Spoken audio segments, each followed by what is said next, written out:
Tobandi Canal Presse ya mokola lelo batata ba mama bande ko na pesi binombo te toza jeudi 11 décembre 2025 quatrième numéro ya poso pour na Canal Presse la Liga le meilleur championnat du monde mbote bipa ibiso bozuli baku ya ko landa biso merci na équipe technique oyo basunga biso mikolo nyonso po bona na biso na bandaku na ba condition oyo et longo bandi. Alors amis téléspectateurs tobandi émission mais biso ba madrilèn tout ça vraiment na mawa makasi parce que mikolo yo équipe ezo simbate malobi susu na Santiago Bernabéu. On a perdu face à Manchester City, tobanda qui but par Rodrigo, mais Manchester City a monté sur Makambu 2-1. Ça ne va pas après échec il y a championnat Liga dimanche contre Celta Vigo 2-0 dans Santiago Bernabéu. Hier mercredi on a encore perdu la Champions League africaine contre Man City 2-1. En tout cas, et c'est là que biso mabe mingi biso ba madrilèn ba Barcelone ba seki biso lobi na butu mais ils a balé za kande ngona mais na éviter à venir à Alonso za ndenge nini. Hier j'ai été étonné à Kotisi Andrich. Oh, il fallait bandaye match, il a préféré Gonzalo mais ayoko Andrich na suka en tout cas to éviter to suka ndenge nini mais on a 12 points na niveau ya Champions League européenne. Est-ce qu'on va jouer barrage mais to les gars to ningi barrage té to a besoin de qualification. Il y a premier tour. Alors ça ne va pas. Kylian Mbappé n'a pas joué. Balandaki match ba monaki azaki na abukani na Loboko na Musapi. Donc il n'a pas pu jouer. Alors 6 absences na niveau. Il y a défense, il y a Real de Madrid. Ça ne va pas pour notre équipe. Nabi que ba Madrid ba Barcelone ba Zolanda ba Seka biso na ndenge ya défense balé. Lelo ayo lobi ya moninga Bali Zaraka Ndengwana. Alors, quand cela ne tient, amis téléspectateurs, tu as une émission pour souhaiter joyeux anniversaire. Tu as ceux qui ont photo joyeux anniversaire. Na maman Brigitte Kambouya, autrement dit ma habitat. Ma Brigitte Kambouya, autrement dit ma habitat. Maman Narodi Louadio, joyeux anniversaire, maman. Maman Narodi Louadio, s'il vous plaît, Mike Kamwaka. Maman na rodi luwadi o maika mwaka. S'il vous plaît. Soko maman na rodi te na rolekate na bana ko insister. Voilà. Hein? Maika mwaka. Na bengo 3 fois. Rodi azaleki na yo. Joyeux anniversaire na maman Brigitte Kambouya. Autrement dit ma habitat maman na rodi luwadi. Joyeux anniversaire maman. Merci beaucoup. Joyeux anniversaire na Raphaël Kimbuta, l'amoureux de la République. Raphaël Kimbuta, amoureux de la République. Joyeux anniversaire, Raph. Hein? Joyeux anniversaire. Joyeux anniversaire na Enoch Yois Ekoki, de la part de maman Mireille Ekoki na Allemagne. Johanna, voilà. Enoch Royce Ekoki, de la part de maman Mireille Ekoki na Allemagne. Allez, topesi mbote mingi na bao balandaka biso Kennedy Mabesi, Alade Sita, Serge Malebe, Honoré Lulendo na Suède, Maman Alice Acer na Paris, capable Maman Alice. Lelo mona Maman Gracia na plateau. Capable Maman Alice na Acer na Paris alandaka biso topesi mbote mingi. Le maréchal Tito Museke, je vous salue. Maréchal Banozongi na tukutanité, ezakali kamatan tukutana maréchal, hein? Maréchal Tito Museke, merci beaucoup. Pierre Lève Lumika depuis Paris, na okaki sango maintenant na kutana maréchal. Hein Pierre Lève. Verticali et comme il tourne ngai, hein? Pierre Lève. Na okiki poli eza déjà pas maréchal na tukutanité. Merci beaucoup amis téléspectateurs. Allez, avant de rentrer dans vif du sujet, Gimputu Makama Mikolo yo LC Cosmétique.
Merci beaucoup. Merci beaucoup Guy Poutou. Merci Mike Kamwaka. Merci beaucoup amis téléspectateurs. Alors, Zéphirin Foumou, mon conseiller Zéphirin Foumou qui nous suit depuis Paris. Mon conseiller Zéphirin Foumou, Bamboteno Angwana, mon conseiller Zéphirin Foumou, Wana Sentiri DJ Boudimou. Mon conseiller Zéphirin Foumou, Napiombote. Les conseillers Lopez Yoloko Joël. Lopez Yoloko Joël, mon conseiller. Vice-primature Abidjan, Moussala Kitoko. Lopez Yoloko Joël, je vous salue. Allez, amis téléspectateurs, Nabana Mama. Mama Finako. Oh, Fina Zana Ede. Coupa aider Mama Fina Miko pour Bayoka est bien. Maman capable, maman Gaspone. Bien de Kozulu. Calme. Calme ezali. Toke. Kimi ezali nango na pesi mbote na bato nyonso kozwali baku ya kolanda émission mokolo lelo. Na pesi pe mbote na bako débatteur na ngai oyo elongo na bango to omeka ko émettre ba idée constructive pour na développement ya mboka. Na pesi pe mbote na le ministre délégué près le ministère de la Défense nationale en charge des anciens combattants. Mwanamboka Eliezer Tambwe mokako swanayo on a mandat kitoko pe malamu oyo te mena misala parce que bayebaka mokambi ya malamu par rapport à ba répercussion ya makambo azosala sur le terrain. Anciens combattants bazui bongo kimia parce que tata mokonzi ekolo cette fois-ci alukaki côté la bango na secteur wana moto oyo aza ko travailler vraiment pour la reconnaissance ya ba oyo bazwa bomoi na bango ba pesa yango pour na tina na ekolo ils ont servi sous le drapeau oyebi ndeko Zulu na lolenge oyo ba makambo ya ba ancien combattant bande ko kende ezaki na parent mon côté na mboka na biso akoke kolinga atangisi mwana na aboti mwana na ye atangisi po atina na mosala ya soldat. Pourquoi? Parce que bazaki déjà komona lolenge nini bao baza na kati ya mosala yango ba travailler pour na tina na mboka lolenge nini bazala ki reconnu te. Alors mosala ya mwana mboka Eliezer Tambwe ezali bongo ya d'abord la reconnaissance ya bato babengi ba anciens combattants pour na mosala basali pour na tina na ekolo et puis pour tina na ba avantage na bango à mettre en place structure ya ba corps médical na kati na yango eza na ba médecin eza na ba infirmier pour que de manière hebdomadaire bakendaka auprès ya anciens combattants nyonso surtout ba o ya troisième âge pour na ko se rassurer na ba soins na bango ya tous les jours. Donc ya en tout cas dans la semaine on ça peut-être 2 fois balandela ka bango de près pour se sentir vraiment que cette fois-ci, à la tête de cette entité, de cette structure, zui moto oyo, azako travailler d'arrache-pied pour bien faire na bango. Donc, na boaki mokako soa, moi namboka Eliezer Tambwe, de temps en temps, pour bandako leka pour na ko tia population au parfum, ya makambolo lengeni ezako tambola parce que la population doit s'appréhender na histoire ya mboka na biso. Tozaki wana totangika histoire ya ba Jeanne d'Arc, ya ba Guillaume les Conquérants. Or nous aussi dans notre pays, nous avons eu de vaillants guerriers oyo babunda na première guerre mondiale il y a 1914 na 1918 et puis il y a 40-45 babunda basala que ba récupérer ba mboka ebele na maboko ya bapaya. Alors bato wana pe bazana droit ya que population baye ba histoire na bango baye ba musalo basalaki nde yango esalaka makasi ya culture ya mboka. Merci beaucoup. Martin Balela adede Congo bon. Kimia ezali kuluto en tout cas tikala pesa mbote na bayi Congo mani nyonso basepela ko komona ya bango. Martin Balela pourquoi pas na pesa mbote na président Eli Martin Fayulu Madidi, pourquoi pas mon président Prince Epenge le fils de l'homme. Tikana souhaité joyeux anniversaire à mon ami un frère Raphaël Kibuka. Nzambe abakisela yo lisusu ba ne beleto continuer ko monana. Merci beaucoup. Un revenant. Toujours FCD. Toujours. Ngati. Boni. Malamunde Kozulu, très longtemps. J'ai séché les plateaux de télé. Pour na ba raison ebele bokipation eleki mingi puis makambo mususu ebele. Nazala na musala depuis avant la banda TV. Aïe non sacré. Voilà. Toza Malamunde Kozulu na pesi mbote na bakongomani ba kolanda biso c'est un net moment et puis na pesi mbote na bande konangai oyo toko ndongwana na bango na ba thématique yo proposer biso. Ndenge kaka ya momesano naza ko lancer appel na ba ndeko oyo ba kosala na économie informelle. Na mboka Congo ba courageux bazali mingi. Mais le rezanga kabiso peut-être ezalaka formation mais aussi likambo ya accès na ba financement. Omona mutasala kanguba teka kanguba depuis 20 ans teka rara nguba moko. Soko tuni combien ici à mettre de côté à éviter parce qu'il y a un souci, il y a formation évidemment, il y a bateau ba l'économie informelle. Il y a on a salué campagne où ils lancée par le VPM de l'économie, le professeur Daniel Mkoko Samba, pour nako, ils ont une campagne après enregistrement, il y a acteurs, il y a secteur, il y a économie informelle. Moussa Rango Zalinini, Koye Babango, Poete Bandeko Wana, Bazala, Bongo encadré, Bazala formé, Bazala peine la possibilité à cause de accès, Nami solo, Naba banque, mais aussi ba crédit. Donc, nous sommes les alliés. Pour nini pour rendre surtout ba maman na économie informelle ba maman pe bazali mingi bilenge ba coopéra ba chaya tout ça il faut de l'encadrement parce que pour moi l'économie ezali pe bandeko ba kosala misala wana mais malheureusement nous n'avions pas jusque là registre bandeko wana là on vient de mettre en place ici ko na cadre ya campagne pour na ko zo bandeko na ko kotsa bango économie formelle ndé balancer yango na mona ki bango na commis la limité je pense bazo ko s'étendre sur l'ensemble d'abord il y a ville province de Kinshasa et puis pour ça là yango ailleurs question yako pesa bandeko na biso wana ba moyens les moyens que ça soit en termes de formation des moyens en termes aussi à finance pour que bandeko wana ba contribuer à mingi mais bazalaka négligé c'est à juste ce titre que cette campagne est lancée par le VPM de l'économie donc nous mobilisons bandeko so bomoni bato baye na cabine na yo aye place au côté kangu bato nini qu'on se sentir dérangé te répondre na ba préoccupation na bango ezali pour na intérêt na bino. Merci beaucoup Ngati Isaac Zoka Mbote ndeko Zulu esengo makasi lisusu ya koya na itando ike pote esika ukaki na yango pote esika ukaki na yango d'ailleurs mokonzi azalaki na terrain avant-hier azalaki na porte à porte pour mobiliser pour na marche pacifique oyo tozali na yango mokolo ya les 15 donc régime ya Tshisekedi ba déployer qui toute une armée en connivence na ba policier wana ezalaki pota mabanga te ezalaki tentative ya assassinat masasi ebetaki place wana nzambe asungi babate nzambe abatelier masasi ekretiaki eka na mutu yango moni libanga te ezalaki masasi parce que tozalaki ko faire face na bakuluna na bakuluna te mais na ba policier ba image ezali na kotindela yo okolakisa yango mais ba image ezali tobundi na ba policier tobundi na bakuluna te mais tobundi na ba policier. Donc rendez-vous c'est 15 décembre. Rendez-vous les 15. Ndeko Zulu avant nako bandana no kosala un peu situation muki ezali ya commune nga Ngalema. Ndeko Zulu mukolo mususu bokola la bola muki ba biso no ke biso tu na Ngalema tolimo. Ngalema est commis en danger permanent kusakana te.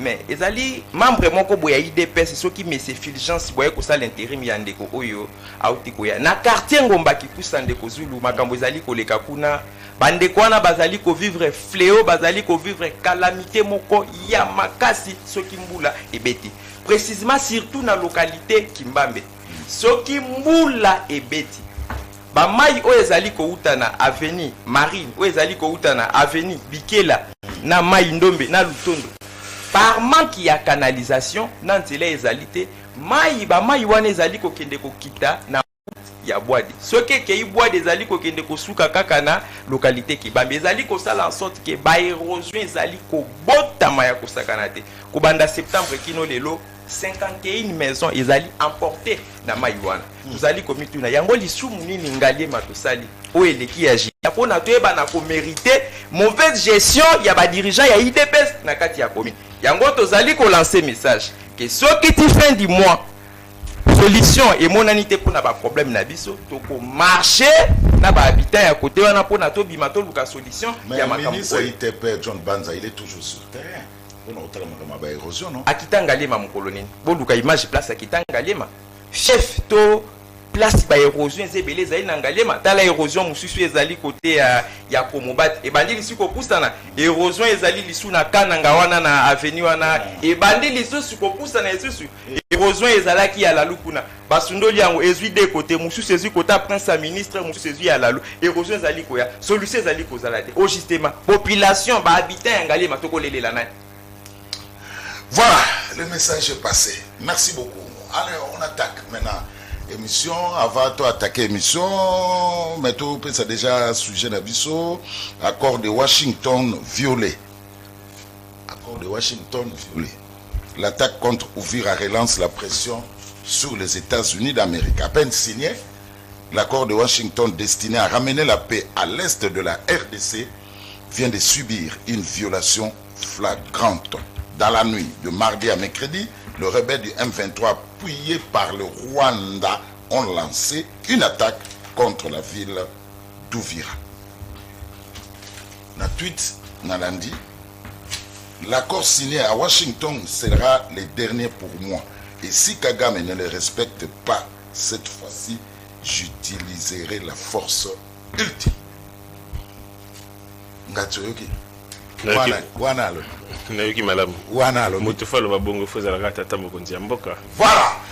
débattre, mais avant de débattre, Gibutu, 70 ans, il y a combien de Pontalungwa, Yves Bouya, tout fait tout flamme, na couloir, Mouchanga.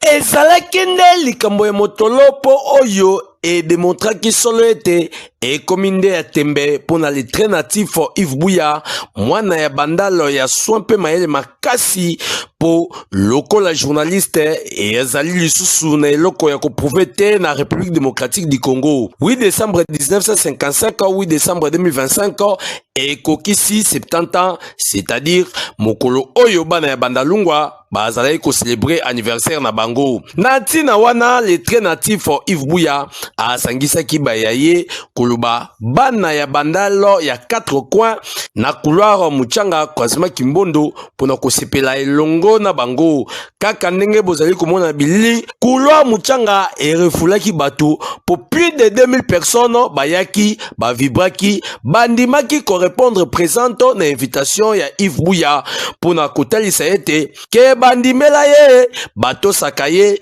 pe bazali kotambola elongo na ye na bozune maloba le train natif a brosaki nanu historique ya commune avant aya kobeta sete na likambo etali auto prise en charge il est temps bandal ezala représenter na ba institution ya mboka na bana ya bandal ya solo solo po maseki eleki mingi na ba oyo bayaka koyiba bavua na tango ya maponami pesi manango balekaka nzela ba mona na kalisusu te bandal po na bana ya bandal boyo kayeninga lobaki ça veut dire que la kati ya solo oyo ezali masolo ya ba kuya te ezali masolo ya bato ba transita te ezali bel et bien masolo ya bana bandalungwa alors tangu toyokaki na matoi na biso que 70 ans ya bandalungwa ezalaki je na bengi na vai na bandeko na bakulutu ya bandalungwa na lobeli bango na cadre ya 70 ans tosala nini ngai na ide nazalaki na yango na baninga to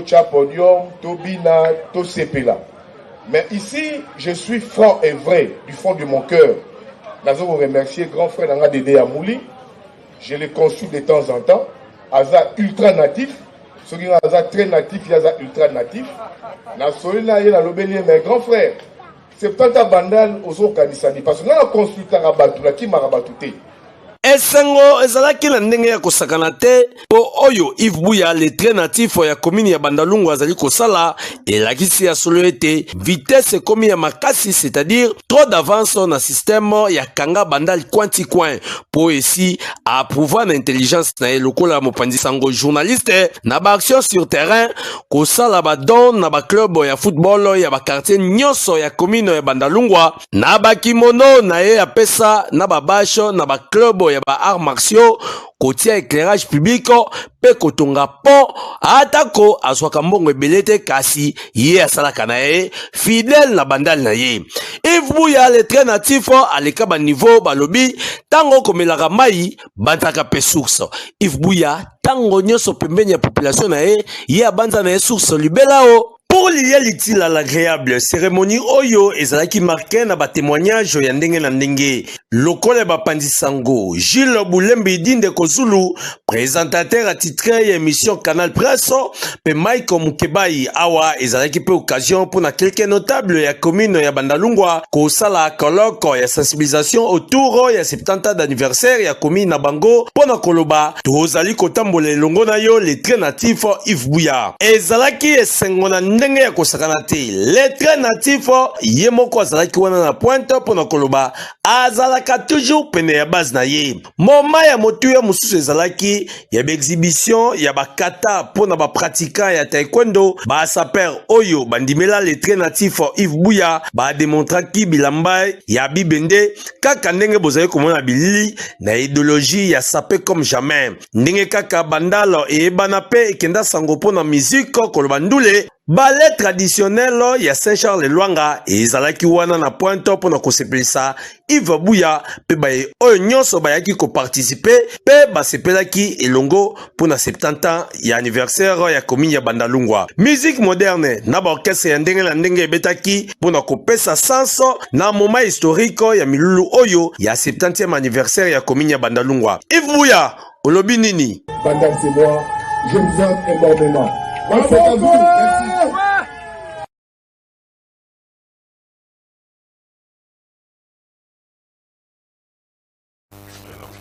Merci. Merci beaucoup, Mike Amwaka. Ça, c'était Yves Buya, na couloir Mouchanga na Molara, pour la cadre il y a 70 ans. Il y a commune, il y a Bandalungwa. Yves Buya qui continue avec ses activités na Bandalungwa. On commence l'émission. Malela, na bané na opposition. Cette fois-ci, j'utiliserai la force ultime. 5 minutes. Ndeko Zulu na évité toko kende wapi mboka nanga Congo ko kende wapi population congolaise ko kufa matin midi soir solution ezalité moto apesa ki débat kende ko yamba Tshisekedi na Chipoi ai moto akobuma Na Chipoi parce que na mona ki ezali professeur Mbata moto apesa ki idée wana ba kende ko yamba Tshisekedi na Chipoi parce qu'il y a une solution. À ma grande surprise, après 2 jours, na moni Rwanda réagir, M23 réagir. Après 72 heures, na yo mona ouvrir alelo na maboko ya banguna nanga. Ina ebité soki ndeko Tshisekedi akola la pongi, soki ye moko akomi lo bapé ki azali président de la République. Ça tombe bien parce que tozali na membre moko ya parti où ezali eko diriger le ministère à défense. Il y a ko répondre biso ko bisa biso comment est-ce que ba ko sala po mboka na biso ekende boye ndeko elezera azalaki parmi bato ba ekoloba mingi jeunesse mikaye kondimela ye mokie lelo tomoni eleze na kati ya ministère à défense mais ouvira lelo yo ezali na maboko ya banguna to komi tout na soki ye pe azali kaka parmi les capables to komi incapable parce que réalisation soit musala elezera na kati ya ministère à défense ti siko ba fui na ngona nu ebotamite to ebite ndeko Tshisekedi soki ya ko fanda vraiment a causer la ezali a ko diriger mboka en esprit ya église parce que azali le seul président dans le monde ba ko boma peuple na ye ya ko s'intéresser kaka na ba accord na ebite soki ba accord e gagner guerre nini soki ba accord et trouver solution nini solution ezali militaire ya ko kende nango na niveau ya ba accord peuple a kokufa nuit et jour na niveau ya est mboka nanga peuple a kokufa nuit et jour awa na maluku peuple a kokufa na kati ya province ya Kwilu awa peuple a kokufa mais tu sais que da kofanda kaka toujours na kati ya bako le problème au biso le loto ba question biso ba congolais to komitu na leloyo qu'est-ce qui empêche notre armée ya kobunda nini ezopekisa armée na biso bunda parce que armée na biso zo vivre kaka na ba réplique armée zo vivre kaka na ba réplique ba ebandaki bunagana on non réplique stratégique toye omona ekon bayeba bazweli biso Goma réplique stratégique lelo ouvrir basali biso sur réplique na hebite titre okuta na bango la Kinshasa bato bazalaki na est ba kozonga armée to koma biso nyonso na kata Kinshasa ezaka réplique stratégique Et ça n'est pas si parce que donc tu sais que dans la question à combien il n'est pas en mesure de sécuriser Mboka na biso. Il n'est pas en mesure de faire sa solution à la première Congolais. Lui-même lorsqu'il a pris le pouvoir il se sentira président de la République. Ce qui kaka kimi ezali na Mboka mais si le long ndenge tozali niveau biso tomi to komeli na Mboka na biso lelo. Chaque jour ba kobote la biso ba localité. Chaque jour ba kobote la biso ba territoire. C'est comme si notre pays n'a pas une armée. C'est comme si notre pays n'a pas de soldats bazali capable ya kobunda. On se pose des questions. Na état-major monte pesaka ordre na basoda ya mboka na biso babunda te, soit ndeko Tshisekedi nde monte pesaka ordre na basoda na biso babunda te. Comment se fait-il l'ennemi avance mais les soldats congolais ba kozonga kaka na kati ya sima. Na tomoni te ba faire face na ba ennemi wana puis ba récupérer tel lo bunagana na maboko. Ezalité ba kozonga kaka sima nani oya kopesa ordre ba armée na biso ezonga kaka sima ndeko zolo. Ce sont des questions que les Congolais ont commis. Ndeko Tshisekedi to bandeko bazali ça tombe bien parce que ndeko Eliezer azali akoyebisa biso nani akopesa ordre wana ezali état-major ezali ndeko Tshisekedi to ezali ministre de défense nde moto akopekisa bango babatela bayi Kongomani parce que nde babotoli Uvira wana baye ko imposer loi na bango. Baye ko imposer loi na bango. Est-ce que cette information est vraie? Et Uvira est tombé. Yango nde to komona. Bunagana aussi c'était ça. Si tu comprends que Bunagana était dans la maboko la bango, aujourd'hui moi j'ai vu une vidéo Willy Ngoma na kati ya mer ya Uvira. Ce qui prouve que Mambo on le banabiso ezali ya solo parce que les poison rwandais. Non, c'est une vraie par rapport à l'information tozali na yango. C'est une vidéo ezali vraie parce que to moni Willy Ngoma na kati ya mer ya Uvira ndeko Zulu. Ça commence à déranger plus les Congolais. Biso bato za na Kinshasa to komi kobanga. Chaque jour on reçoit des messages, chaque jour. Bandeko bazali na parti wana kimi ezalité. Biso to ko beta masolo to ko fanda boko sala ba émission, mais kimi ezalité ndeko Tshisekedi. Koyoka nanga ndenge nanga akoloba nanga il est prêt à dialoguer. Nanga il est prêt à se mettre autour d'une table de trouver une solution. Peu importe Makambo bananga basali, mais pour le moment, qu'est-ce qu'il faut faire? Est-ce qu'il faut continuer comme ça la moutou makasi bandeko ba continuer ko kufa, soit il faut se mettre autour d'une table parce que nanga azali congolais, bien qu'il a touché aux armes, mais nanga azali congolais. Il faut na minute au passe tozali na force yako benga na bango, c'est ce qui est vrai armée na biso, la minute la biso que bazali na force était yako benga na bango parce que si c'était pas le cas, armée ngaki le loyo a repoussé mon et sika oya outi. Ba frontière na biso le la plupart de nos frontières le les alliés contrôlés et pas yabanguna et mboka na biso. Ça prouve à combien que notre armée a kobundate. Ma question est ali est-ce qu'ils sont faibles? Ma question est ali est-ce que ba kopekisa bango babunda parce que sous Kabila c'était ça. Oh non ceux qui bani ba combattre ennemi Kabila moto akobenga bango babundate bazonga. Maintenant sous tu sais que dit nani akopekisa armée congolaise abunda.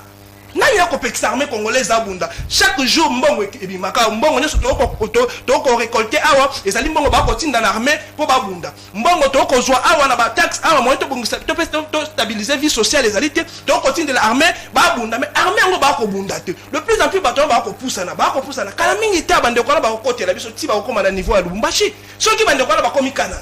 Bande ko na ba komi Lubumbashi. Kinshasa ekei. Maintenant nous les autres toko fanda wapi? Tokosuka wapi? Est-ce que Batoana Banguna va diriger biso sous Laurent Désiré Kabila? Tout le monde comment est-ce que le peuple a revendiqué qui peuple a zongi ça qui bande quoi parce que le peuple a qui n'a même idée va partager qui comment dirais-je l'idée commune avec le président qui était en place. Aujourd'hui de tu sais qu'il a encore peuple là parce que le peuple a ici à lobby ton fan nana Batoana to solo là total intérêt à mboka na biso parce que bato ba ko kufa au fur et à mesure bino boko ça la tête bande ko ba ko kufa matin midi soir bande ko ba ko kufa. J'aurais appris que tu sais que l'homme n'a pas voyager les sous. Donc pour lui, les voyages ça suffit et non pour protéger les Congolais.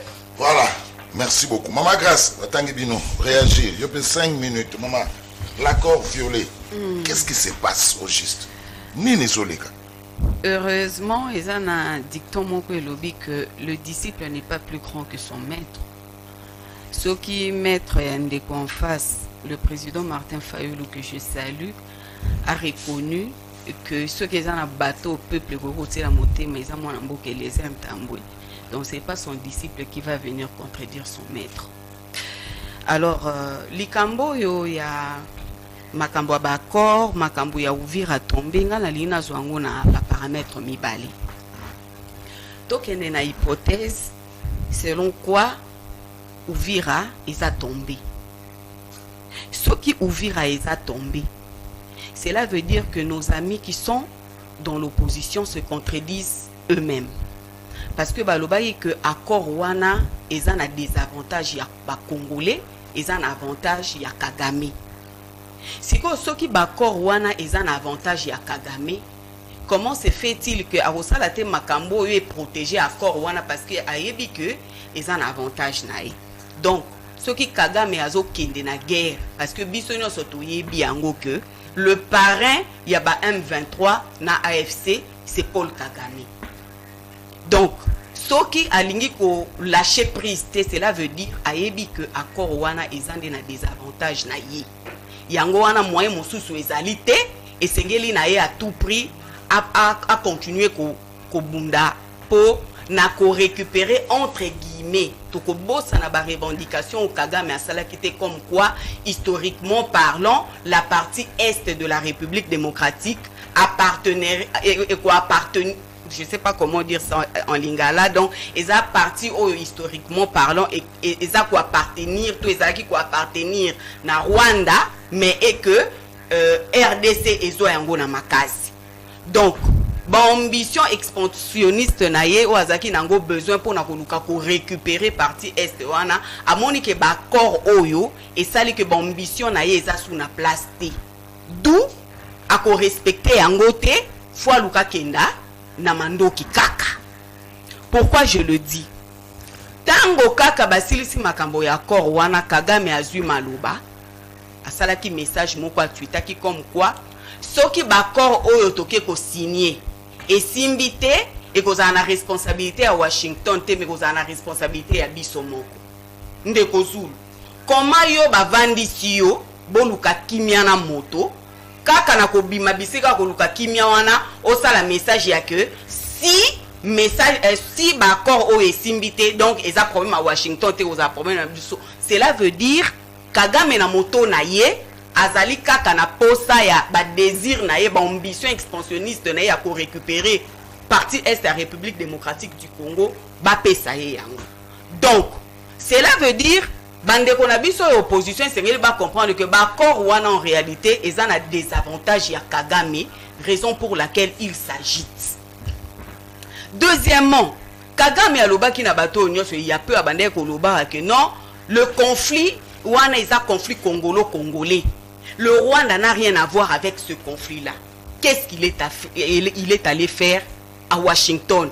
Sokiyo, oyebi que conflit wana eza ya ba Rwandais te eza ya ba Congolais. Ok, okenai ko sala nini na Washington, okenai ko signer nini na Washington. Cela veut dire na ba multinational, na ba États-Unis d'Amérique, na bato nyonso ba témoin nyonso bazalaki wana, ils ont compris que le parrain à M23 na ya AFC c'est qui? C'est Paul Kagame. Donc à se sentir sikoyo aza bloqué, aza lisusu na stratégie musu ya kosala te, yango moni aza ko continuer sikoyo balobaka nyoka si bakati mutu mokile komi koninga donc moto déjà fou la ya liwe sa kati na e alobi oye koya je n'ai plus rien à perdre parce que oyo ngai nazala na bande ko penser ko si na perdre ango je n'ai plus rien à perdre to kenda kandingwa. Deuxième paramètre ndé no baike na kozwa makambo na baspe mibali ndeko Zulu to bosana te poison rwandais oyo atieli biso surtout sur le front médiatique. Na okinde kwa uti koloba ki amoni photo ya Wilingo ma liboso ya mairie. Mais moi je vais demander à mon frère, je sais pas le nom c'est comment, je vais lui demander Martin, je vais te demander étant communicateur, il faut vraiment kokendara kolanda ka information na source. Parce que aujourd'hui avec l'avènement de l'IA, tout peut se faire. Moi je vous confirme que na moni photo moni kande bato wana ba télémaki wana liboso a mairie, j'ai vu l'original de la photo ya bato wana bazana poto. Donc bazui ka bato wana nde ba télémi liboso ya ba immeuble ba changer sikoyo décor ba tie bango liboso ya mairie parce que connaissant ces gens à chaque fois que ba gagnaka ba village to ba localité, ils font toujours du bruit, ils font toujours des vidéos pour na lolenge bango baza toute puissance ba récupérer ba secteur to ba récupérer ba localité.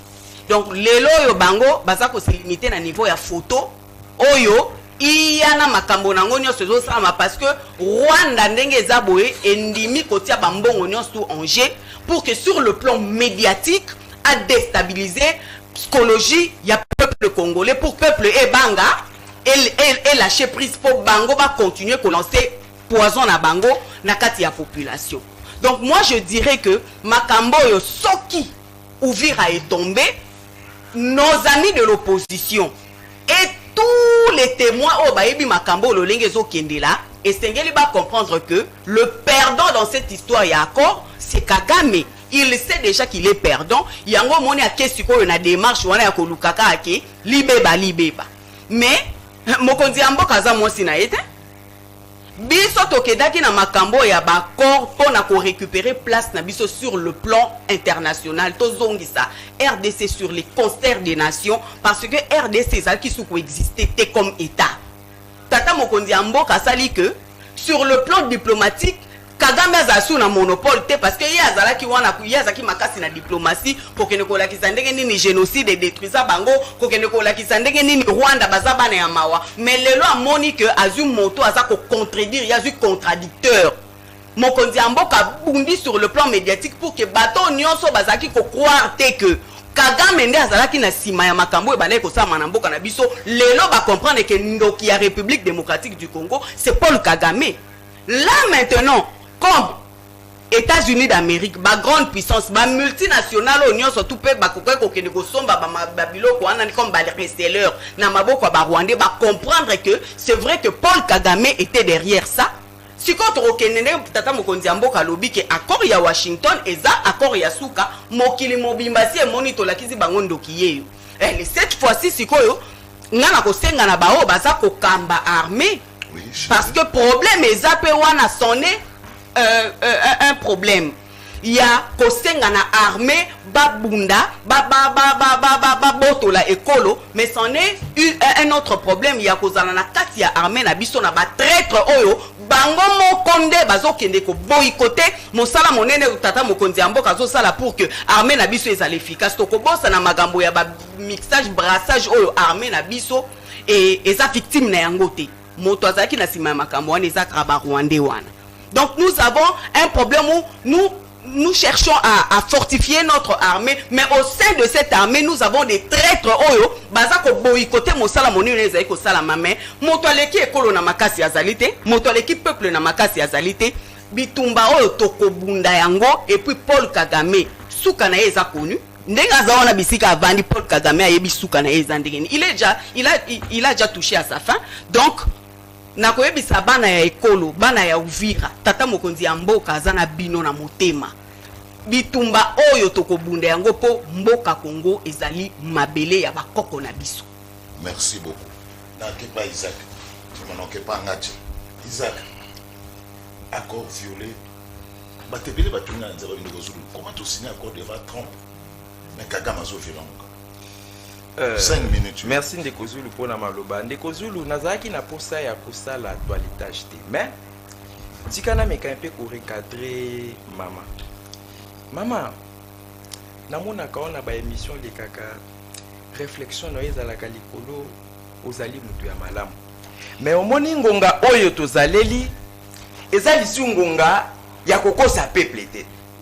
Na ba téléspectateurs nyonso bazali kolanda biso. Maloba nyonso tout mama alobi ekotawa ebima bon considérer yango te ezali de même maloba ba banda ko ebisa biso banda kala li paso ke zo kitate c'est Kabila nyonso ezo sala bwete c'est XY les autres sukia mais mama alobi d'accord ezali pona désavantage ya Kagame mama accord ngo tangi te ndeko Zulu ko na kisa ya accord te. La qui s'en a eu mon accord, oh, ezali pona des avantages ya Kagame. Mais Erboke ko signé ba accord pour na été bon neutraliser ba FDLR. De ko zulunga na auto vandi na mboka oyo FDLR azala kababi. Tango Félix Tshisekedi ali ko kende ko signé pour la neutralisation ya ba FDLR ngo azala kababi. Boye bisa biso place FDLR azala ka o bo ko neutraliser bango. Yami balé na accord oyo nulle part est prévu qu'en cas de violation sanction ekozala bozosenga sanction mpona nyapesa sanction okei kosigner accord tandis que na kati ya accord bazali koprévoir ata sanction moko te na parti oyo ekoviole ndeko Zulu yebisa ngai bosignaki yango mpona nini ya misatu kaka na kati ya accord oyo ezali koloba ete tokobanda kopartage ressources minières na biso nyonso parc na biso tokobanda kopartage yango même en dehors ya Rwanda te pays régionaux nyonso to bazali pembeni na biso. Est-ce que accord wana tango bokende ko signer nda accord wana ezali na avantage ya Congo? Yebisa na avantage ni ezali ya Congo na accord pamba te tokende ki ko signer accord comme vaincu et non comme les vainqueurs. Parce que na accord ozali ko kende ko signer vaincu azalaka jamais na supériorité pour les cas vainqueurs.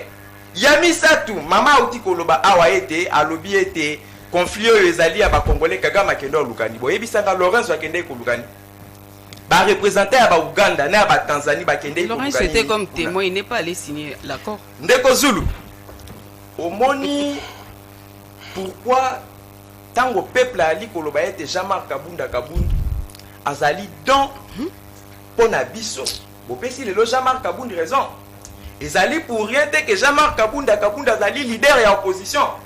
Jean-Marc Kabunda uti ko sala discours à président Kabunda utai koloba bokeba guerre oyo ezali ko profiter na deux personnes ezali ko profiter na ndeko Félix Tshisekedi na ndeko Corneille Nangaa ezali ko profiter na Félix Tshisekedi sire de voler à liboso sur le plan financier.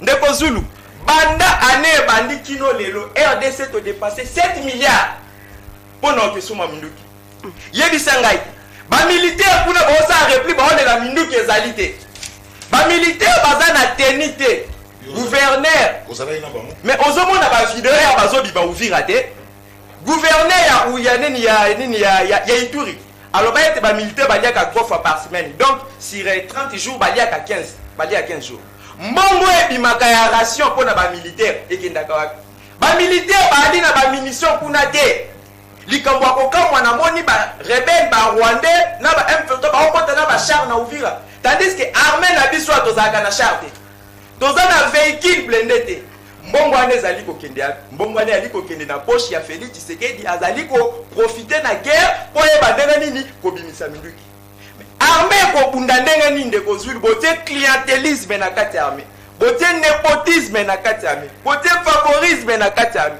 bote tribalisme na armée toko bunda ndenge nini boyoka chiwe waloba na ane moko bamami kinga 3 étoiles to vanda na Congo bopesanga guerre moko to conflit moko chiwe wasilisa obokena komami ka 3 étoiles. Cela signifie que na point ton plan il y a financement ezali ko profiter na Félix Tshisekedi bazali ko profiter pour na ko détourner minduki mais Eliezer Tambona mukolo na mukonzi na yo azali yaki moja vita bayebisa biso ke to kosala bitumba na mai na mabele na likolo ba rebelle bakoti na Uvira to bundia Ndeko Zulu Uvira ekwei ata distance moko beta bité licence ekobeta mandenge ni clientélisme na kati armée licence ekobeta mandenge ni ba militaire ba okunda ration ezalité ba militaire ba ali ko bunda eloko ya lité ba ko bunda ndenge ni basi ba batendelo kama bondo to ndeni bakende ko bunda sur le plan politique Ndeko Zulu to vanda na yo awa oyoka bande ko IDPS ba lobby que ce qui guerre continue c'est que élection kozala te c'est que régime ya Tshisekedi na IDPS bazali na sima ya guerre oyo pamba te bango bazali ko s'en servir na yango lokola levier pona tokende ba élection te yango na beti na dictionnaire na komi IDPS et biseli nga ke IDPS euti na mot latin idepoulos oyo ba grec ba traduisait yango idepolos oyo la kisi na français chambre. C'est pour cela que vous comprendre que ba dirigeant ba ali ko diriger biso président ntai IDPS premier ministre ntai IDPS gouverneur ntai IDPS oye ministre de défense ntai IDPS pamba te ozali lokola papa ozali na kati ya ndako mwana sengo papa naza na nzala pesa nga lipa yo bimisi nyoka to libanga opesa nde yango wana ozali makambo tozali komona maintenant solution ezali voilà tika masese solution pona kosilisa guerre oyo esengeli na bakongomani to vanda na mesa tosala dialogue intercongolais nde kosilisa makambo dialogue nde kosilisa pamba te tosali dialogue ndeko Zulu na mekata ko répondre maloba président Martin Fayulu alobake il faut tout ça la dialogue intercongolais to vanda na bandeko oyo basimbi mandoki toyeba bosimbaki mandoki pona nini toza la vérité réconciliation toyeba ndeni tokokende kosilisa guerre bo bandeko yenyo sacré bazalia bayebisa ngai à part guerre alternative to changement nini oyo tokoki kosala pona convaincre guerre militairement ndeko Zulu tokoki te lelo bakomi na Uvira toujours repli botu na Eliezer nous allons prendre des mesures na moni peut-être ba imiter zozanga yango lelo na memeli bango yango na memi mettre tira peut-être ça va mesure on des ali kozanga ndeko Zulu banda buna Ghana 2021 kino lelo Eliezer tambwe mwamba mwana kolo lupango aloba ke to kozwa ba mesure pona ko reconquérir mais bon bi c'est Eliezer mwana kolo lupango ndaku ya tata na yo ba Rwanda bakoti bananga bazwi yango bo ba mesure yango bozozela nini ce que ça va unité des mesures to edi lelo bango ba meka kozwa ba mesure pona ba hostilité ici Nganti nous sommes en danger, ça fait très mal. L'accord violé, que faut-il faire? Merci beaucoup Namotola Rayo. Nalingaki tout ça un débat de qualité parce que la minute Oyo, nous avons besoin de notre responsabilité, de notre engagement en tant que citoyen. Mais biso tozali élite. Donc to le Canada Tandoike, c'est parce que tozali na posa yako informer, ko éveiller peuple na biso et donc il nous faut des outils, des connaissances. Na yoki mingi à la limite bandeko basali tout sauf des analyses parce que na kati analyse esengeli ko sala récit basali récit basali diagnostic et puis bopesi ba thérapie ba solution o meki ko tuna bango za maele makasi to zo tuna bango bolobi nini y a rien ndeko balela il commence par dire kaka réplique déjà lui-même il a un souci dans le concept qu'on utilisé réplique et répliqué à Hollande émission et à YouTube il dit des répliques réplique stratégique c'est-à-dire lui-même a un souci dans le concept qu'on utilisé pour le retraiter Félix Tshisekedi des compétents comment rejeter action naie ce que yo moko yebi non charge de sémantique il y a biloko nous allons traiter les mokonza mboka donc c'est de la comédie donc quand on a makambo na te na yoki bango beaucoup de contradictions. Vous finirez par comprendre que ce que vous l'exilez, vous se contredire avec le temps. On a fatigue à mémoire. Bango nyoso, armée et la gisi faiblesse nengo. Pour les Rwandais, Tobunda. Pour Nanga, to négocier. Mais que ce soit les Rwandais, que ce soit Nanga, tout se tue. Nous, ces alliés, une opération militaire avec des conséquences lourdes. Plusieurs millions, il y a des Congolais qui sont déplacés internes. Ma victime en termes de perte en vie humaine colobaté. C'est-à-dire si nous voulons une solution, nous devons l'appliquer pour la bâtonnière. Parce que ce soit Nanga, que ce soit les Rwandais, tous vont recourir à des armes. Mais Bango Balobi non pour la Nanga, il faut que ça à l'interne. Comme si bateau Nanga Zoboma, Baza Banzinzi, kako Kagame Zoboma ndi Baza Congolais. Donc, nous avons un manque, il y a rigueur dans la réflexion. Naïveté wana intellectuel na ko comprendre yango te na yoki ya wana likambu ya église Félix azo kamamboka lokola église te mais olingi akamba yango lokola nini parce que dans ces pays à cause de notre démocratie il y a des gens bakendaki kokutana na mutu akoboma bandeko na bango Joseph Kabila bazongi yawa ba interpellé bango par les services de sécurité au nom de la démocratie botika bango basali eloko moko te. Le désavantage de Félix Tshisekedi, c'est la démocratie. Depuis 1994, les années 1994, nous avons l'analyse comparative entre la République démocratique du Congo et Rwanda. Na Rwanda, ce qu'on a traître, et si qu'on rekende, ils allaient na tombeau. Na Congo, ce qu'on a traître, et si qu'on rekende, ils allaient institution, soit na armée, soit na institution à l'État après dialogue. Conséquence. Biso na ba Rwandais tous la même perception que la trahison parce que pendant bango ba traître soit ba ke tombo soit ba en prison soit ba kima pendant biso ba traître soit ba en armée comme des généraux des officiers généraux et supérieurs soit ba en institution politique soit ba na kati ya classe politique donc il y a un problème le problème aux allez nango ya makasi ezali nayoki mama abeti lisolo ya infiltration. En réalité, ko beta lisolo infiltration ezali soni pour nabiso. Parce que nous connaissons l'importance de revêtir les renseignements. D'après ce binon d'Akisamoko, ezali ya Israël, l'Israël État hébreu créé en 1948. Batongi Israël est botami nzinga ya ba nation ba pays musulman. Ba se rendre compte que nenga tozali wana tozalaka na kimia te. Et c'est qu'il faut développer le système de renseignement ya makasi. C'est comme ça que bazali doté na Mossad. Biso pe to yebi. Tozana ba ressources oyo ezali convoiter pa ya ba pays voisins na biso. Solution na biso c'est investir davantage dans les renseignements. Tant on a infiltrer, ceux qui ont disposé des services de renseignement, Yamalonga, nous allons neutraliser et nous allons mettre hors d'état de nuire l'infiltré avant ou pendant, même après qu'il y a un naï. Mais conséquence, nous nous rendons compte que Bisso va infiltrer Bisso. En cascade, Bisso va infiltrer les Rwandais. Parce que tout simplement, il y a un souci.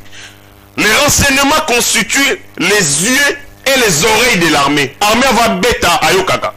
Armée va bêta à Talaka. Ce qui renseignement que Salah Moussala et Longo Banité, l'action militaire est vouée à l'échec. Nayango wana, na kopé ça va solution. Les Kambo Liboso, tous allés comme problème, tous allés les Kambo Yaba, problème il y a commandement na kati ya armée. Bande konangai, le budget il y a défense dans Mboka Congo et ben qu'on les 500 millions de dollars sous Joseph Kabila. J'ai même suivi le général Yakala Mbala Moussese devant évidemment les députés nationaux. Bah tout n'a une question et c'est combien l'armée peut permettre Moussala Moussala. Il a dit ceux qui te commettent à 500 millions. Tokosala Moussala parce que à l'époque dans la loi reddition des comptes il y a 300 millions. Mais dans le régime il y a Félix Tshisekedi le budget il y a défense non seulement est doublé et triplé et quadruplé et quintuplé. Ça veut dire que tu as commis fois 5 fois 4. Engagement à l'État batal la rango na malobate. Engagement à l'État batal la rango à travers la manière dont bazali ko allouer pe bazali ko affecter misolo pending bazali ko sala ba politique na bango. Donc sur le plan il y a texte, sur le plan il y a engagement institutionnel, tout le monde dit que Congo est pessimiste sur les belé na maimatali sécurité et défense. Mais sur terrain, tous les monde a été que tous allez ko essuyer ba défaite. Bah repli stratégique. Nous n'avons pas, tu combien de niveau tu tirer ma conséquence et ma leçon te ya maïma salime libiso notamment le lenge dome koyaki na lenge Bukavu et koyaki. Partons de ces défaits et c'est que libiso to tirer ma leçon pour tout le monde a été faiblesse de libiso zalaki ndenge nini auto éviter ba population na biso ba désastre et modèle aboué. Mais apparemment tout ça li angoté. Et là comme sous ces officiers issus de rang ya ba mouvement notamment ba CNDP et ainsi de suite. Na Rwanda peut-être que motape sanga élément contraire. Et ça le général mokote oya bundisa l'état rwandais o azali na kati armée na bango. Tous soit bakufa soit bengala bango soit bakima bakufa mikolo na libanda mboka. Nous avons des gens qui ont pris des armes contre la République o bazali na biso et malheureusement bako continuer qu'on maintenir o babengi contact organique na ba papa na bango to ba maître na bango ya kala ba seigneur de guerre. Donc vous envoyez quelqu'un qui était hier naran il ba terroriste le loi côté au nom et brassage na kati armée sans que vous salaye lavage ya cerveau. Yé motango nde kaka botindi akende ko bundisa ba ancien maître na ye. Conséquence yango tozomo na ba repli stratégique tozomo na ba biloko ebele. Moi je demanderai au président de la République ngongo faut remettre les points sur la table. Bato ba ko kufa ba bande ko na ngai. Ce qui m'a conduit à Mboka, vous remettre les sols infiltration parce que beaucoup d'officiers généraux supérieurs, le commandement est posé problème. Pourquoi le président de la République, ceux qui battent sur Bazali va traître, pourquoi le président de la République ne peut pas s'entourer de ces gens loyaux? Oyo, Moussala na bango kozala nini? Yako ti affichier ya officier supérieur pe généraux nyonso ba kozala na commandement. Mokonzambo restaurant la muki na tongolo ka liboso fa salaka atali na fichier wana. Quels sont les antécédents de tel général? Aoutaka wapi? Colonel Oyako commandé, niveau d'instruction na yezali wapi? Parce que aussi il y a un problème d'instruction. Motoloka Henri Magie, Oazali Kunana Bananga. Ceux qui basent Bokondi, réfléchissons par absurdité, Henri Magie a recours général. Mais Henri Magie a recours général en Mboka, il a étudié où? Bango Rwanda militaire na bango ailleurs pour les formations. Mais bino mutumo sala musala Rwanda, vous n'avez aucune formation. pas de breveté d'état-major, bakende fauté, bakende en académie, école militaire, mon côté, et ce sont ces gens qui sont déversés dans la carte armée, dans le brassage, bango ne peut pas assurer commandement. Donc il y a un problème, il y a probité morale, il y a pas le commandement. Deuxième problème, il y a formation, niveau d'instruction de bango. La plupart d'entre eux, batangate, bakote dans la carte armée au nom du brassage. Donc, ce que c'est de corriger cette histoire, le président de la République doit en ce moment taper les poches sur la table.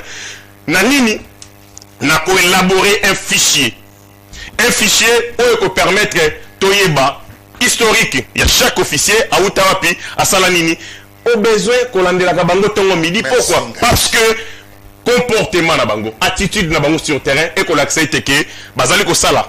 Non seulement par repli stratégique, mais bazo ko tenir devant l'ennemi. Merci Ngati, merci beaucoup. Alors on va prendre le deuxième tour à table. Na banaki na balela, si qu'on a banana Maman Grâce. Beaucoup de questions et quoi répondre à eux. Ouais, je vais lire comme ça répondre. Beaucoup de questions d'idées de Sautine de la Nga on a zotangango et quoi y a pour na maman. Ndeko moko na matete Christophe Vakantu alobi boye ndeko Zulu tuna Maman Grâce après ça biso ba article ya accord oyo eza na désavantage ya Rwanda. Bonjour ndeko Zulu, quelle est la politique? Maman Grâce a répondu biso. Quelle est la politique mise en place par le gouvernement congolais pour récupérer nos territoires depuis la prise de Bunagana par les rebelles jusqu'à ce jour? Kaka repli stratégique. Tiba kokoma na Kinshasa na komi kobanga. Tobo sanate que aujourd'hui la France est derrière le Rwanda parce qu'elle veut profiter de cette guerre afin de voler.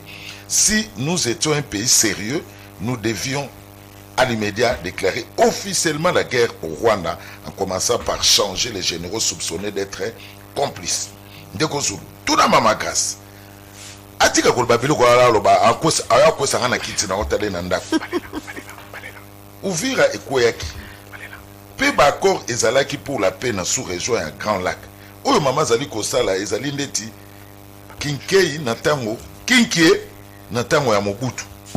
Ba militaire ya FARDC bakatisi Burundi. Ya solo to ya lokuta. Maman Grâce ko isabiso na kiti. Bonjour ndeko Zulu, Maman Grâce ba question ebele hein. Tunela biso mama. Kobunda oyo azopesa biso promesse. Ekozala mbula nini? Pe wapi pendant que FARDC bakomika kana spécialité moko ya repli stratégique. On se pose la question, c'est quoi la stratégie? Emmanuel Kapel Ntinga depuis Cité Verte. Maman, ba question ebele pona yo. En tout cas, bonjour de Gozulu. Dites à Maman Grâce. Allez répondre à merci beaucoup. Okay, maman. Toilettage. Toilettage ya makasi peut-être moi likolo. Ndeko kombo nani ndeko nangai Isaac. Ndeko Isaac. Tu vois, Tozana. Ah bien, les Arabes, on va prendre des solutions. On va prendre des mesures. Ce qui est on a le poto balobi le ridicule. Si le ridicule pouvait tuer, je ne voudrais pas parler ya bateau.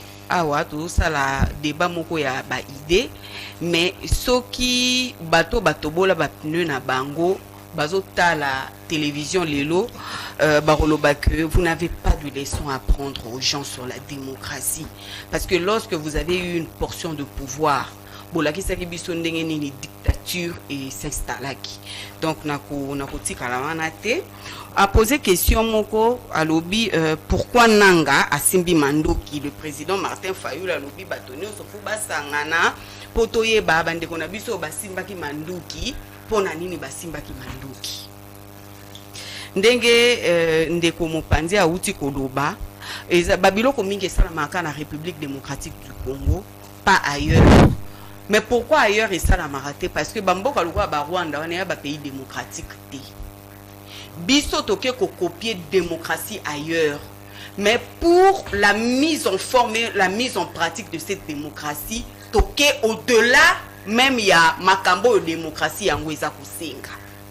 Donc de konanga azui ba déception na ye ba botolier babilo koné ya ba carré minier et tout alobi bon à cause de la frustration na nganga na keina si mamando ki na boma basoso pour que tango bakomona nga na bomi basoso wana to benga bato wana bongo na j'ai beaucoup de respect pour na bandeko na biso baza kokufa mais na mutu ya bananga bazomona bango baza lokola basoso. Pourquoi? Parce que tango yo oki kosima manduki mpona koboma bandeko no parce que yo ozala ki privé na bakari minier na yo et moto ya ndenge wana nde esengeli babenga ye aya awa bavanda ne dialogue à l'interne pour que baluka ba satisfaire ye. Ce que tango bako satisfaire nanga bato yo bandeko na bango bakufaki bako zongisa bango na nzela iya to bakosala ndenge nini po bandeko na bango bakufaki wana bazonga parce que liwe ezali seul nzela o ezalaka aller sans retour. Donc bato bakufeli bandeko na nzela ya rébellion ya nanga bango ba perdre na bango libela mais ye nanga esengeli bazwa ye ba dorloter ye. Pourquoi? Parce que entre guillemets c'est au nom de la paix. Nanga est un pantin, il a son chef direct qui est Paul Kagame. Admettons que tobengi nanga to solo li à l'interne, mais vous pensez que Kagame va arrêter Bamakambo na ye wana? Pourquoi? Parce que nous avons invité Nanga ici au dialogue. C'est ça la question qu'il faut se poser. Parce que Kagame a na ba revendication na ye. La partie est de la RDC historiquement parlant ezaki ko appartenir na Rwanda yango ya aza ko bunda pour na ko récupérer yango. Sikoyo a récupérer partie est wana te bananga ba ye to kena bango dialogue. Est-ce que eko étancher soif il y a ba ambition expansionniste il y a Paul Kagame? Je ne pense pas. Papa outi koloba eloko moko wa etikenga lobi à l'époque il y a Joseph Kabila batunaki un général, je sais pas le nom, c'est le chef d'état-major général des forces armées. Voilà, poser une question balobi bazay ko débourser 300 millions de dollars alors qui so ba pesi 500 millions to ko revenir na biso na paix, mais c'était une paix fantaisiste. Pourquoi? Parce que Muto Yemoko Aza à la base qui ne sait pas aujourd'hui que Kabila est le disciple de Kagame et pendant que lui il avait la gestion de la République. C'était une paix fantaisiste. Il faisait quelque chose, mais le contexte aujourd'hui, il y a mboka na biso na moto na ngo mwana ya mboka oyo azana ba revendication noble po na kozongi c'est la RDC identité perdue na yango eza ndenge moko na contexte oyo te nous avions l'ennemi na magistrature suprême. C'est un problème. Alors, comment couper sa solution à ba problème wana? Sur le plan sécuritaire, Papa Outikoloba, nous devons renforcer le système sécuritaire na biso parce qu'en Israël, il y a le Mossad et tout qu'on sort. C'est bien bon. Mais, sans patriotisme, toko aboutir na eloko mokote.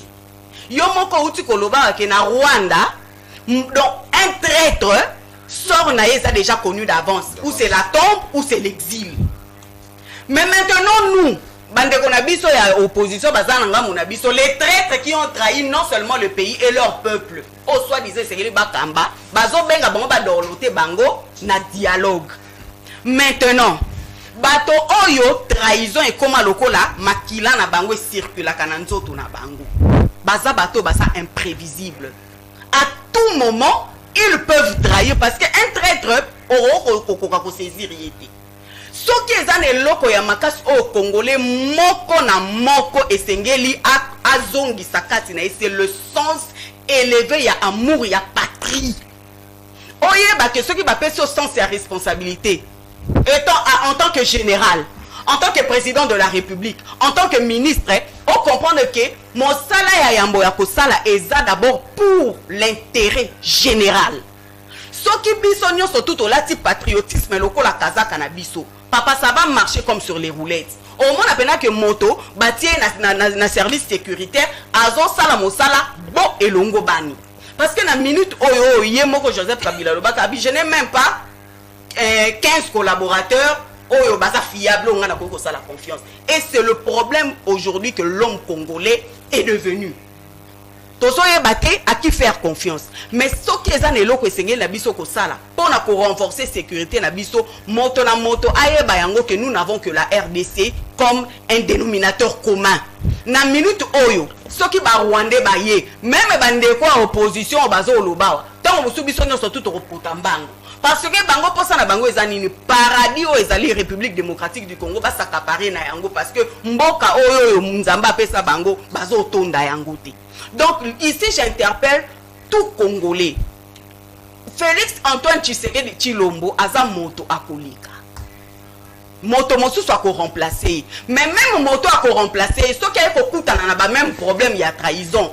Balobi les mêmes causes produisent les mêmes effets. Et kozala cercle vicieux moko pona mboka na biso et puis kozala ba problème moko interminable. Pourquoi l'ennemi ya congolais azozwa makasi pa ya nani? Kaka pa ya biso moko ba congolais à cause ya koboma sens ya patriotisme au congolais abomi. Maman Grace, le pays est en danger. Oui. Solution ezani. Solution est liboso na uti koloba wa moto nyonso na secteur na ye ba soldat ba kondio bazo kamba armée ba lata kazaka ya patriotisme ba comprendre baza pe na bana te baza na ba cousin oyo mosusu to mosusu ba mona na raté soki bango na ba koti ba famille na bango ekokufa te na ba famille na bango ekokufa ndeko zulo kokolo ba ke exil na yo na mwasi na bana bongo petit frère no so aza na mbongo ya visa te ya otikala te. Donc cela veut dire esengeli na biso nyonso to lata patriotisme lokola kazaka to comprendre que likambo ya RDC eza likambo kaka ya individu Félix Antoine Tshisekedi Tshilombo te eza likambo ya congolais nyonso yango moni même bato ya ba Pakistan bato ya ba mboka ya barabu wana bazalaka près même ya c'est vrai eza likambo ba congolais nyonso pona nini ba comprena que mabele ou rien eza likambo ba congolais nyonso mais ba congolais ngo bango pe bazo senga bino dialogue. Oui, le dialogue, émission, intervention, moi je n'ai jamais été contre le dialogue. Là, ça n'engage que moi. Parce que nous, en tant qu'Africains, qu'on résoudre les problèmes sous l'arbre, il n'y a pas l'arbre. Mais, dialogue, nous sali na mboka oyo, et même les biso, nini. Qu'est-ce qui nous prouve?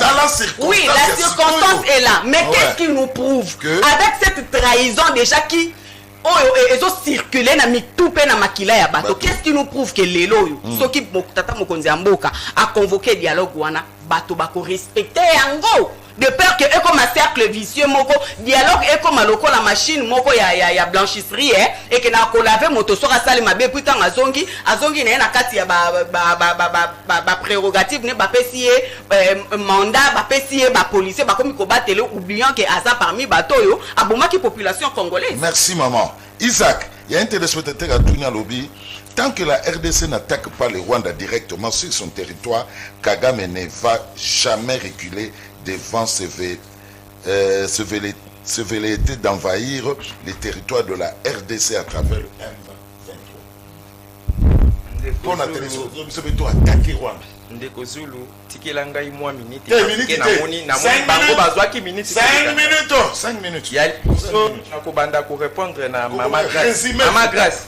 Voilà. Nazali ko interdit yo koloba ete kabunda tobola ba pine. Na lopoto to ali ko benga yo ezali ba parole criminogène. Okoki koloba yango te boyebisa ngai. Pina na nikabunda tobola. Yebisa ba téléspectateur muto kabunda tobola pine aye bandenge nini koleka ase manifester. Donc wana tu ezali ba fofu. Ndeko Zulu. Oyebi meilleur artiste na biso to tikala na Fally Ipupa pour même kisunga zali koyemba ibebe koki kose quoi. Oyo concert na ye tozali ko soutenir yango les deux men na stade de Marseille. Double concert. Oyo tozali ko soutenir yango. Yango wana. Les deux là les trois. Ayemba était brosse à dents tout dentifrice ebele. Jamais longola lokuta na monoka wanter.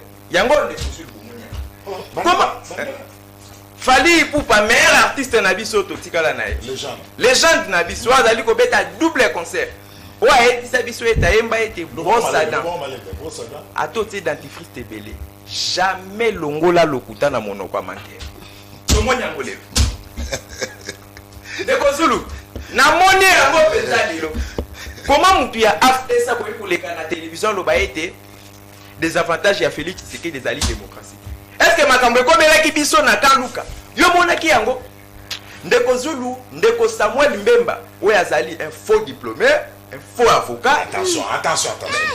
Mais attention. Mais ndeko Zulu nazali ko pesa o ba. C'était ministre en fonction. minimum de respect de dire. Mais ce qui a posé ça sur l'identité, non, là je te permets pas. Là je te permets pas. Yo, je me comme sanga émission ya Kabundi. Nous parlons du pays. Mais ministre Bazali Koko, Bazali Koko, Bazali Koko, c'est diplôme de Kozulu. Bazali danger. Le pays est en danger. Parlons Congo. Évitons de parler des individus. Il est ministre en fonction. Ne dites pas la télévision en direct. L'émission a très suivi que c'était menteur à cause de diplôme. Non, ça c'est.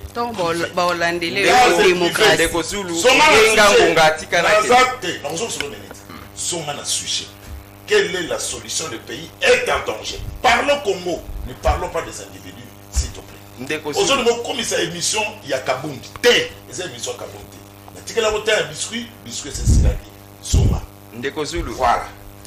Tango Toloba qui était accord au Félix Tshisekedi Akende au signé, ils allaient accord de pété. Ils allaient accord il y a capitulation. Batutu bataki biso tembe. Maintenant ali ko luka moto na nya mobilizaki bato na nzela po bakende koyamba Félix Tshisekedi. Félix Tshisekedi azalaki mutute ya koyamba era yaki. Au contraire, peuple kutu falaki asilika.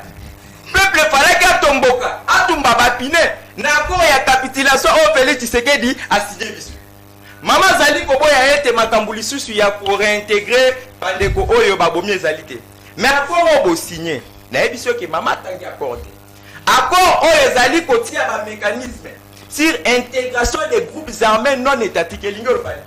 Ba groupes armés non étatiques ezali ba groupe armé o bazali ko faire partie na armée régulière. Ba groupe armé non étatique na Congo ezali banani. Ezali ba M23 ezali ba FC. Bon yebisa ngai. To bundisa Kabila na mboka oyo. Likolo ya mixage et brassage. Lelo Félix Tshisekedi mwana mboka congolais de père et de mère azongisi yango. To betela maboko. Ndeko Zulu to bandai koloba ete Donald Trump ba américain ba kotikalaka jamais ko favoriser RDC na accord. Donald Trump oh bino bobetaka maboko. Donald Trump patron. Donald Trump avant comme président aya akuta ba troupes ukrainiennes bazali ko occuper la moitié ya province ya Koursk ya Russie, y compris même district wana Suja. Donald Trump aya koti akati bango renseignement les ba troupes ukrainiennes bazala ralisi suite. Donald Trump wana kaka wana akei ko proposer plan de paix pour résoudre le conflit à Ukraine na Russie, akei ko favoriser Russie. Ukraine alongola même ba troupe na yo bazali na territoire onanu ba Russie ba comité entre autres Mykolaiv, Kramatorsk et consorts. Nde mutu bokei komona pareil encore. Donald Trump a outi ko menacer Honduras awa pambate candidat na ye à perdre ba élection kuna. A cesser pour payer sa aide parce que Honduras c'est un pays où vivre à 70% à l'aide américaine. Donald Trump a kati. Pour preuve, Donald Trump a eko bimisa candidat président ex-président na bango.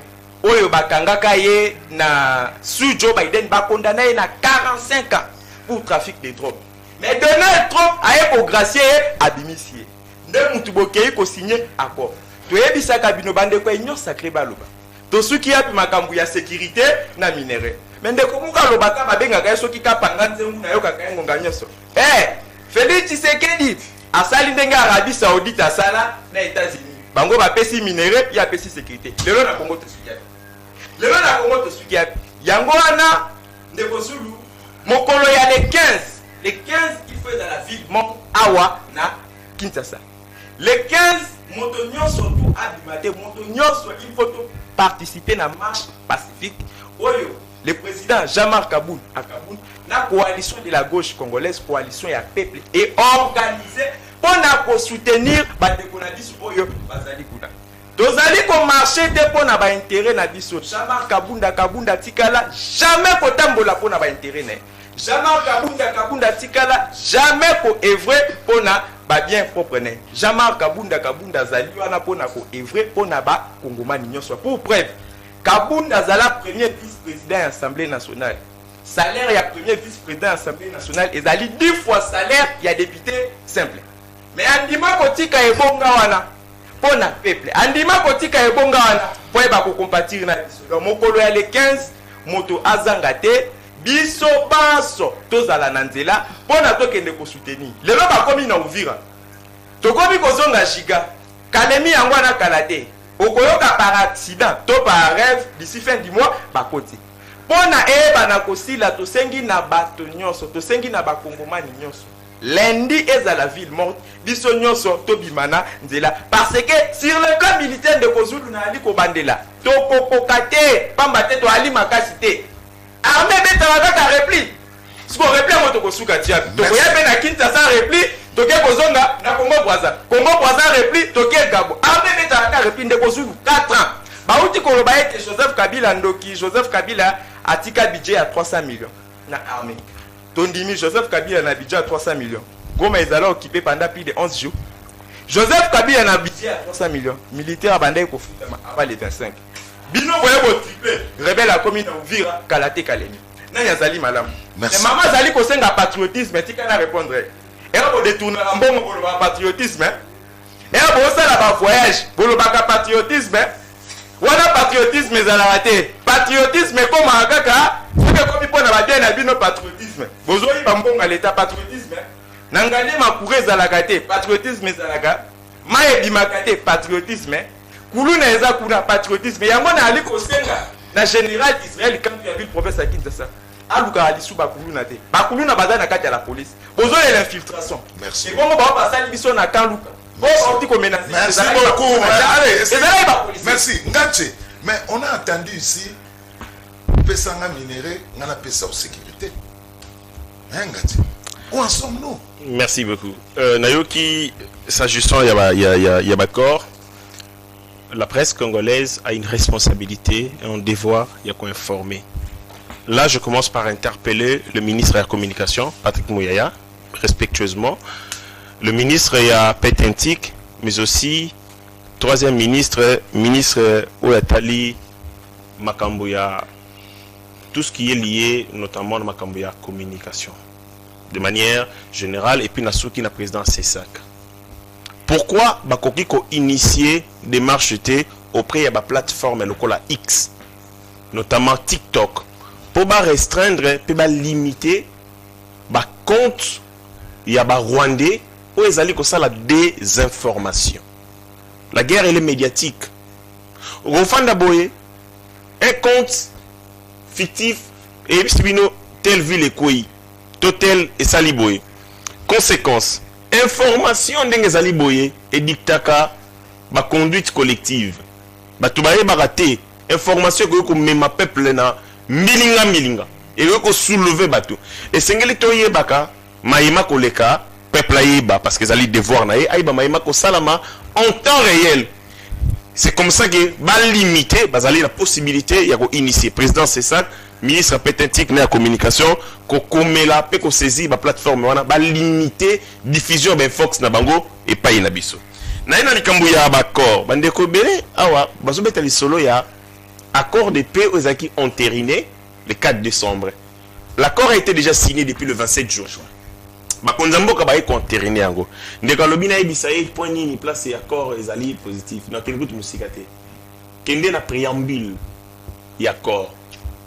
Lisez le préambule botanga rangote mabena bino. Le préambule de cet accord réaffirme Masolo Oezomaki na résolution 2773 sur le plan du droit.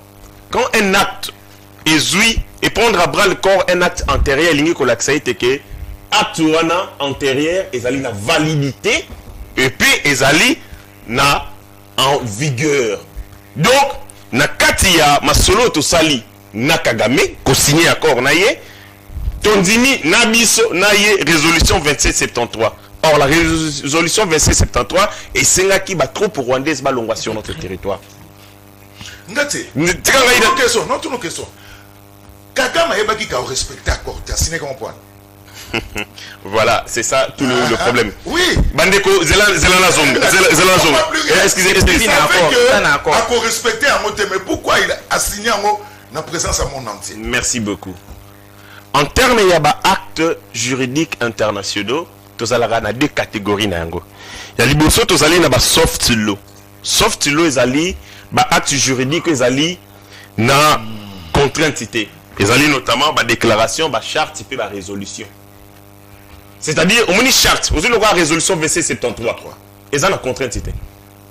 La carte wana et le biais sika moroté que ceux qui vont respecter un côté, ceux qui s'appliquent, c'est la résolution du Conseil de sécurité des Nations Unies. Par nature, ils allaient soft law. Et puis, ils allaient dans hard law. Ils allaient deuxième catégorie d'instruments juridiques internationaux, où ils allaient contraignant des accords. Mais si quand ils allaient une exception, il peut y avoir un hard law où ils allaient dans la configuration dans le cas soft law, c'est-à-dire des accords signés à Rwanda.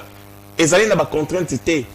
Les accords sont signés de bonne foi. C'est comme ça que le professeur Modeste Lukwebo a interpellé ma signateur. D'accord?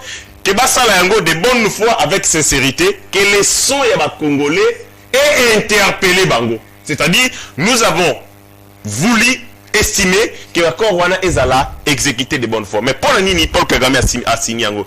Mais Kagame a signé Yango parce qu'il savait que l'accord est une clause contraignante. Il n'est contraint à rien du tout. À quoi qu'il faut respecter, toi qu'il faut respecter un côté, parce que cet accord est alina ma clause il y a contraignabilité. Donc, et le caliboso yangwana.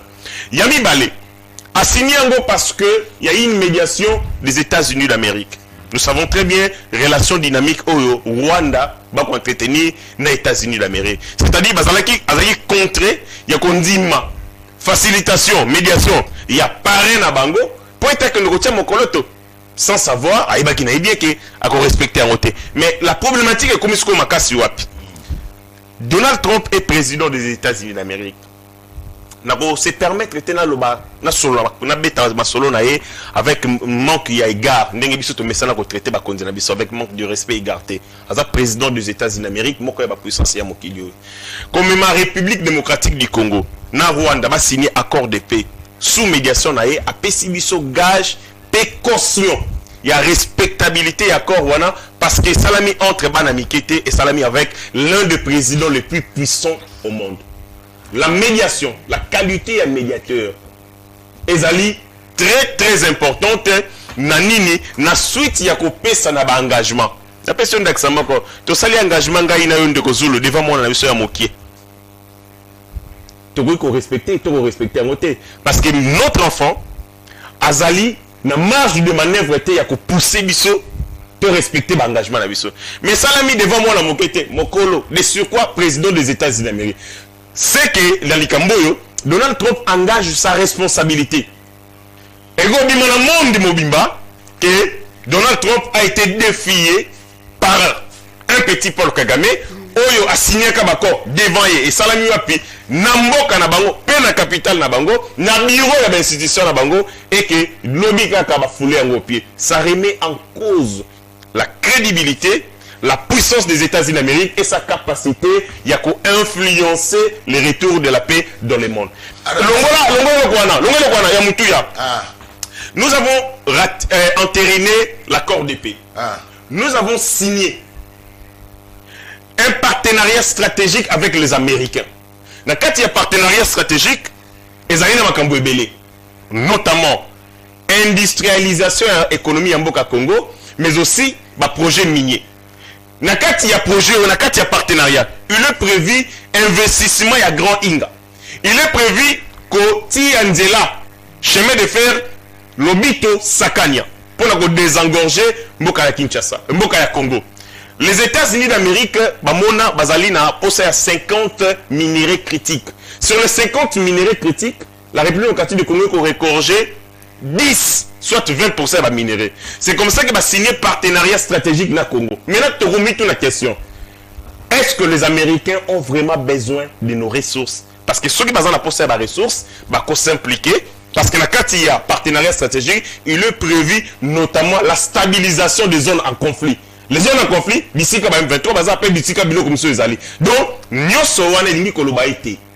soit il n'y a pas de sincérité, soit ce sont des intentions. Il y a pas de sincérité de la part des Américains. Parce qu'ils ont. Il y a signé un partenariat stratégique. Et pas une banque qui signé, et pas il y a Marc Rubio. La République démocratique du Congo est signé par Mukoko Samba comme VPM à l'économie. Na kati na yango ba américain ba la kisi intérêt ya koya ko sala nini ko zuwa ba minerai na République démocratique du Congo est important pour l'industrie technologique na bango. Sans les coltans Mboka Congo plus de smartphones, plus de batteries pour les smartphones, plus de batteries pour les ordinateurs, plus de batteries pour des véhicules électriques. Donc, tous allés au cœur, il y a transition écologique. Toujours représenté important, c'est belé pour la Mboka États-Unis d'Amérique. Maintenant, ça va se décider dans Ndenge Makamego Salama entre les intérêts aux États-Unis aux Zonasima Rwanda. N'a pas intérêt à Lingi à la République du Congo ni les alliés qu'on importer pour la Bango. Parce que les États n'ont pas d'amis, les États n'ont pas des émotions, les États n'ont que des intérêts. Total à Yango, Ndenge Salama. Merci. Un accord dernière chose. Un accord n'est pas une prière. Un accord, c'est un chantier qu'on construit. Bisso, tout s'est doté les moyens pour imposer l'application de cet accord. Les Rwandais vont saboter Yango, attirant les yeux de la communauté internationale. Mais organisons-nous, parce que si nous voulons être respectés, nous devons être tous à la capable de conduire au Rwanda. Merci. La seule solution, c'est le dialogue. Ndeko Zulu oyoki bandeko ndenge ba kolo wa bandeko ndenge ba kolo ba yo moko comprendre kalobi accord wana estimama ki na bonne foi. Donc ba gérer mboka na bonne foi mon cher frère. Tout a quand même sérieux. Mais c'est le principe. Si pas tout seul c'est pas nga fanda kia wa. Réalité aux à la calme non. Comment est-ce qu'un président de la République a engagé mboka na ye a que de signer un accord et dépend de la survie à mboka na ye na bonne foi. Kagame n'estime pas les accords na bonne foi. Assigna Kango pour l'intérêt à mboka na ye. Kagame s'il faut pour m'a dit qu'on ne peut pas sauver un Rwandais, il le fera. Là c'est pas un problème de bonne foi. Quand tu cherches comment dirais tu cherches un noyau dans la gestion y a accord retrouver un goten de kodangage. On l'a bien makambo ya babenga na ba généraux total ndani cursus académique na bango mais to bana d'abord na mutu au sommet cursus to ezali ndenge nini parcours académique ya likolo président de la République qui tatina na ba huissier pour to comme la ba généraux faut to d'abord na président de la République qui tatina c'était ouais 18 toujours la katouana on l'a bien le président de la République il faut à se faire entourer na ba bonne personne mais Union sacrée, Zali, tête au bas gérer Mboko. On a Batu Lukwebo, on a Jean-Pierre Bemba, on a Pepe Mbosso, on a sur 5 bouées. Batouana, Bazali Pemabe. Donc, communication, on a vite compris que Batu Lukwebo, c'est pas une bonne personne. Parce que décider à Mboko, on est là, pour entourer le président de la République. Tu vas décider, on a vu des choses sur Makambo, il y a un compte. Mais ce qu'on y évite, bien non de la Union sacrée, IDPS, bazali ba spécialiste ba faux compte, IDPS mutumo cause à la 30 comptes. Bien non on tweeter partout dans les réseaux sociaux avec ba commando américain bayet. Bien non. Et ça qui biso. Biso ta. On est bossé na biloko wala bossé lisaka yango tango kuta na kana ba Union sacrée na ba hôtel Hilton. Quoi ko lobela biso ngo na plateau. Il faut bon maka solution mon cher frère. Bon maka solution non, bon mais la biso va théâtre jo ebisi mais la biso pas tout le monde intérêt à autre on peut se biso intérêt on mboka ko gagner te on peut citer on peut se biso tende ko nangai Rwanda za neloko ko perdre te na kati ya bako wana voilà pourquoi atane pe l'intérêt ko respecter yango te tout ce que Rwanda za nango eza o ya jouer pas na biso c'est à vous avoir l'obligation ya ko botola o Rwanda yibi tango ko bunda na kuluna longoli bilamba soki yo landi longoli pe bilamba yondo komi yondo kozala mal vu na population Rwanda za na biloko abotola ki biso. Donc, à quoi qu'on signe, tout comme à quoi qu'on signe, garantie accord, vraie garantie accord, ils ont armé. Parce que y a des choses qui sont simbité, na kozonga na kobunda. Laurent Désiré Kabila na accord ya l'oméran, ndeko nangai, assurance na ezala kinini, na za na place, ceux qui les na komi, na balu keli bango na osala nini. Je vais associer d'abord l'armée, la population. Associer qui population na armée, nda balu keli ki bango. Bino tango accord est simbité au salé. Solution d'akini. C'est quoi solution d'akini? Maman nangai, on est encore peut se discours nyon soyo. Ozali on représenter les tambo. Moi je considère c'est comme si nous avons iboso et les tambo. Normalement faut que bando ebisa biso oyo bino bo sali na défense. Rôle ya défense. Ezali ko batela mboka. Donc yo za moto ko lela te, yo za moto ndeko na kaya munene bongo na kaya ba solution. Tala to botola kisake, to botoli nani, to botoli bunagana, to botoli nani, to botoli nani, c'est ça. Quand on va communiquer dans compte et les tambo, il faut même ma solution. Et les n'a pas toujours là. Mais alors qui ministère pas petit non? On a dit ouvrir les montage. Vous n'avez pas de montage. Ça que montage, gomme montage. bakadiosha na bino même mambo eza réalité eza réel bino me maunga la kadiosha donc bino lelo ouvrir apesa ka montage yango na tunyo na bunagana apesa ka montage mboko ezokende otika ba orgueil oyo bona kisi biso a combien bozali compétent te ya ko gérer mboka na biso Congo. Qu'est-ce qu'il faut faire? Il faut siéger pour faire d'abord solo. Oyebi si biso lobi ke est-ce que soki to bengi nanga to solo nanga ne Kagame tiki mais bino oyebi si biso bato batinda ka nanga sa Kagame ti. Donc c'est-à-dire on a oyebi si biso ko tala o Kagame oyebi sa biso. Vous êtes avec Kagame de l'autre côté. Kagame ne pas respecter telle solution za nini sikoyo. Yo mutu na défense. Yo faut oyebi sa solution ti. Que nenge na bobanga te na Congo na poko elelo to récupérer Bunagana to récupérer Goma to récupérer Nyonso. Moi nous sommes les uns soni. Parce que on a communiqué net mutu Nyonso yebe to lo bageno bango ba akolo ba bete so la ministère à travail, formation professionnelle, ba sur la 3 ministères. Mais yo za la défense. L'autre on so belage faiblesse de biso za défense. Mais ils ont mis télévision ma solo que non, tous à d'abord patriotisme. Ceux qui ont le patriotisme, il faut tout à d'abord obéir. Bah on ne faut pas prouver biso qui va patriote. C'est-à-dire, n'ayez ou toki ouvrir quoi et les gens là qui l'ont attend à se retrouver à ouvrir. Alors vite tu vas la kin vidéo ya ngonga la zali boso à mairie, ya ouvrir et quoi c'est ça. Donc comprends ça patriote. Il y a très bien qui chasse au ticket panaït. Ah ça patriote, il y a quoi ta fouta marambo que fouta kaye. Yombo refuta kayote. Tout ça même sérieux. Ndeko Zulu. Solution à bien ezali nini? Solution ezali ya kofanda to solo là. Parce que bandeko wana na minute oh to zali na force ya kosala comment dirais-je kosala guerre na bangote. Ça c'est prouve que na minute to zali na force ya kosala guerre na bangote. Qu'est-ce qu'il faut faire? Parce que face à agression to reka na deux options. Soit bo bengani bango par une force ya ba arme bo simbi yango, soit bo fandi na bango bo luki kimia. Ce qui a boyi dialogue nananga, on va ko sala kuna. Accord les ali parmi les éléments, on estimbaka dialogue. Donc ceux qui vont signer accord na Kagame kuna na Washington, cela revient à dire que bo dialogue qui yango bo suit accord wana bo tiango comme preuve. Na bo dialogue na Kagame, na to dialogue na azali congolais, au préféré ni. Nanga mta terroriser bino, nanga mta traumatiser bino, ce qui tu sais que d'accord là la tesa nanga. Parce que Kagame a retourné la nationalité à Nanga. C'est une nationalité congolaise. Nanga nationalité congolaise. A retourné la bino bisi moi. C'est un Congolais.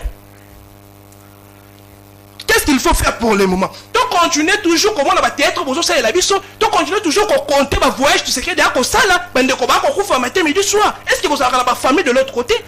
Biso tout ça la famille na kuna to yebi réalité wana to fandi wana to yebi réalité à est. On a là sur zone de côté papa, de côté maman. Ça de côté papa, bah quartier sexe. Vous trouvez ça normal? Pour la bino, ils allaient jouer aujourd'hui. Tout ça quand même sérieux. Solution à malongan de Kozou les alliés, to fanda entre nous les Congolais. To solo là, to benga bandeko wana to fanda na bango. To meka ko dialoguer pour te trouver solution na bango parce que ceux qui tu sais que des une armée efficace, une armée forte. La programmation militaire là qui a de quoi ba uti ko triplé tout nani budget armé. Mais ils ont servir na nini? Ils ont servir na nini? Et puis to komi wapi na la programmation militaire. Merci Martin Baye. To komi wapi? Merci beaucoup. Merci. Alors on va terminer l'émission. Une minute à chacun pour nous. Je suis venu à faire une conclusion. Mais une minute. Ndeko Zulu. Parlons Congo. Pour conclure, j'espère que le peuple a tranché sur le débat au Ndenge Uti Koleka. Parce qu'on a vu déjà une union sacrée, le peuple déjà désavoué. Pambate lokuta ile kimingi. Na yango wana nazali lisusu ko bandela maloba o na utai koloba. Nazali ko bandela ete mokolo ya le 15 biso nyonso tozala na nzela. Lelo tovandi na Kinshasa, mokolo boyoka Rwanda to bananga ba déclarer indépendance to kosala ni. Tozana eloka kosala te. Nani akoki kondima ndeko Zulu yo koki ko accepter que mwana na ya 6 mois ba violer na misu na. Ba Rwanda ba ali kosala yango kuna. Et bon, ce qui va combien? C'est que va ça là plus. Oya bien ta kondima mwana na ya 6 mois va violer na misu na avant na nanda pour les 15. Oya ndimi ete akosepela mobali na to mwasi na ba rebelle ba botula avant na nanda pour les 15. le 15 biso nyonso toyebana kobima na ba force ya sécurité ndeko Zulu nazali ko interpeller ba agent na biso ya renseignement ya ANER na ya demiabe bango makasi bamonela kaka biso en opposition talaka ya ndeko Parole Kamizelo azana na santé moko économique mais bozuye bokangie ba information de chez komi kobima awa sire disparition na ye toali na kosenga baeba na ko libérer bozwi lisusu ndeko na biso frère na biso mususu ya parti ensemble pour la république papi mawesi bokangi banda le 22 kino lelo amona ka famille na été place azali et banité ezali pe message tozali ko lancer na ba jeune bakanga Salomon Escadela awa tomona na ba journaliste à majorité mutu nyonso Salomon mais jeune wana bakangi ete kwa kende ikoyiba bakangi ete kwa kende ikobunda mais bakangi parce que bande ko défendre Katumbi mais azali abandonné na parti na ye tozali ko senga na ba autorité ensemble boye bande ni komika kotia ndiko wana po bakangi kende ikoyiba te pona ko défendre parti lelo asuki iole la mama na ye akomi kolela bana na ye babengani bango na classe mwasi na ye akomi koteka to ali ko senga na ba agent ya renseignement bo mener renseignement pona ko contrer avancer ya ba rebelle et non pona biso ba tozali awa ba politicien. Merci beaucoup. Danse une minute non sous sana mama. Merci beaucoup. Conclusion Nangaï, je ne vais pas revenir dans Makambu, de lobby, par exemple. Non, s'il vous plaît, oui, s'il vous plaît. À lobby, le président Félix Antoine Tshisekedi, Azangi Batomalamu, notamment le professeur Bahati et tout ça. Mais il y a un autre lobby, na koloba kutu Makambu ya Bahati, te po yaza na ministère ya travail et tout ça. Donc on note il y a contradiction na lobby, na koloba la kaka les airs po yaza ministre côté ya la défense ainsi de suite, mais Bahati te. On parle du domaine militaire. Quel est le rôle au professeur Modeste Bahati Azali Nango dans les renseignements, mais aussi dans l'armée congolaise? Azan a la responsabilité comme sénateur et deuxième vice-président du Sénat. Kuna a Salambela, kuna a initiative en faveur évidemment du retour de la paix. Donc, je pense qu'il est clair que ça là-bas, tout ce que je veux dire au terme de cette émission, ils allaient nous appeler à la responsabilité, à la conscience et au patriotisme. Ce pays nous appartient. Et Sengeli to se comporter te loko la ba locataire. Kolondaku ayokara souci andako na ye. Locataire azalaka wana pona kaka ko exploiter yango. Ne bomekati. Ko s'associer na ba ko détruire mboka Congo pour vaincre Félix. C'est une erreur. Félix comme président de la République, il partira, ce Congo restera. Comment yo ko s'associer na mutu ko bomamboka na yo parce que olingi félicité te ozali ko sepela na gouvernance n'était ndenge moko pe ba relais ya ba M23 bazali sur ces plateaux o bazali ko senga to négocier na ba M23 je t'interdis ça ko négocier na ba M23 ça suppose quoi ko zongisa bango na kati ya bokondi ba institution pe ko pesa bango ko temo na kati ya armée ba benga ngo cycle vicieux cycle infernal tolongwa na ba solution o essayer échouer fait la ici ba limite na yango to senga ezali que le président de la République tape le poing sur la table par rapport ya nini par rapport ya ba leçon auto tiré sur ba défaite na biso. Une nation s'inspire de ses victoires mais aussi de ses défaites. Ngonga ya pasi ezali ngonga inspiration pour ko tirer ba leçon pour ta la ba faiblesse na yo peut que se surpasser. Oui, le lot ozali kolela mais notre aspiration est la liberté. C'est comme ça que nous encourageons le président Félix Antoine Tshisekedi Nangonga Oyo, il y a péril en des mers et c'est des mesures urgentes et des mesures draconnières. Ce qui est Kosenga, que Mokonzamboka a des mesures rigides, des mesures extrêmes pour un retour à paix, pour nous encourager et les Américains doivent nous prouver leur capacité à influencer. Nous parlons des États-Unis d'Amérique. Nous parlons des accords où signés Nabiso. Ils ont signé avec nous le mémorandum d'attente élargi sur le domaine militaire. Américains aussi, il y a un mémorandum d'attente sur le domaine militaire. C'est-à-dire qu'il y a une coopération militaire pour ça américain. Les Américains vont proposer une médiation à Bango. Les lois, un jour après, vont violer l'accord où ils ont signé devant Bango. Le Rwanda a défié tout le monde. À la Kissi, Kaza même la considération pour les États-Unis d'Amérique. Et Sengeli, la communauté internationale va tirer par conséquence, il y a entêtement, il y a Paul Kagame. Martin Ndeko Zulu, bandeko vraiment to Rolanda Bangote parce que Mambalo Bakiza en sens Yannick oto ekotala ngati oto ekotala na match ya Nigeria. Tango kaka ba na RDC ba chebi so bia bisingo mo na bisaki onini Kabila muto corrompre arbitre wana. Omoni bande ko basa bango bamona ba démon partout. Bango bamona ba démon partout. Nous étions à la maison. Na ya match azolo ba abisinga bi tala omoni Kabila muto corrompre arbitre na bisaki ke bon ça le comporte que s'il vous plaît. On va permettre là. S'il vous plaît. Il dit des conneries sur moi. On a mis sur la live. C'est une capacité là bango. Là il y a un total match assemblé. C'est bon.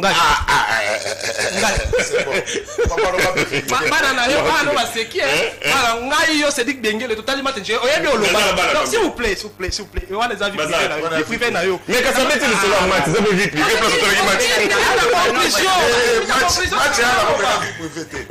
parle de nous. C'est nos coulisses. Il parle de nos coulisses. Non, la compétition effectivement.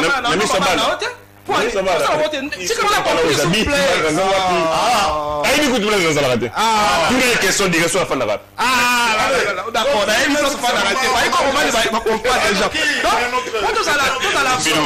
tout à la vraiment vrai. Au moment où bango souveraineté na biso ba compter sur Donald Trump. Bango pona bango balobi to signer ki na Amérique ezaki témoin. Est-ce que un état vraiment qu'on réfléchir à niveau? Président de la République on réfléchir à niveau que pour Trump à Salaki wana. Qui ne sait pas que Trump, les États-Unis d'Amérique, ils sont les premiers managers à Rwanda.